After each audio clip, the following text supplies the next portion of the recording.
Joint Paris 2024 Boxing Unit International Olympic Committee Statement, August 2nd, 2024. Every person has the right to practice sport without discrimination. All athletes participating in the boxing tournament of the Olympic Games Paris 2024 comply with the competition's eligibility and entry regulations, as well as all applicable medical regulations set by the Paris 2024 Boxing Unit, PBU. Please find all applicable rules here.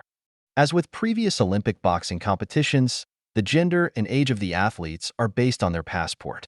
These rules also apply during the qualification period, including the boxing tournaments of the 2023 European Games, Asian Games, Pan American Games, and Pacific Games, the ad hoc 2023 African Qualifying Tournament in Dakar, SEN, and two World Qualifying Tournaments held in Busto Arsizio, ITA, and Bangkok, THA, in 2024, which involved a total of 1,471 different boxers from 172 National Olympic Committees, NOCs. The boxing refugee team and individual neutral athletes, and featured over 2,000 qualification bouts. The PBU used the Tokyo 2020 boxing rules as a baseline to develop its regulations for Paris 2024. This was to minimize the impact on athletes' preparations and guarantee consistency between Olympic Games.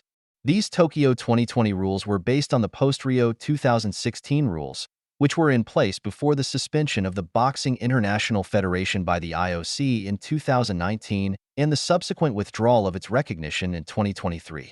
We have seen in reports misleading information about two female athletes competing at the Olympic Games Paris 2024.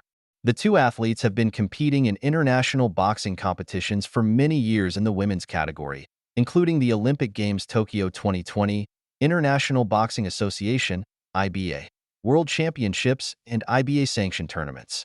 These two athletes were the victims of a sudden and arbitrary decision by the IBA. Towards the end of the IBA World Championships in 2023, they were suddenly disqualified without any due process. According to the IBA minutes available on their website, this decision was initially taken solely by the IBA's Secretary General and CEO. The IBA board only ratified it afterwards and only subsequently requested that a procedure to follow in similar cases in the future be established and reflected in the IBA regulations. The minutes also say that the IBA should establish a clear procedure on gender testing.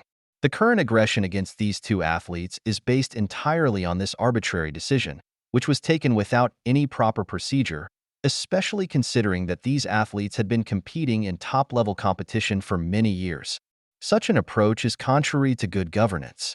Eligibility rules should not be changed during ongoing competition, and any rule change must follow appropriate processes and should be based on scientific evidence.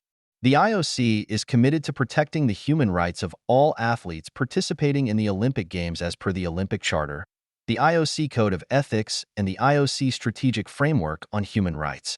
The IOC is saddened by the abuse that the two athletes are currently receiving. The IBA's recognition was withdrawn by the IOC in 2023 following its suspension in 2019. The withdrawal of recognition was confirmed by the Court of Arbitration for Sport, CAS. See the IOC's statement following the ruling. The IOC has made it clear that it needs national boxing federations to reach a consensus around a new international federation in order for boxing to be included on the sports program of the Olympic Games LA 28.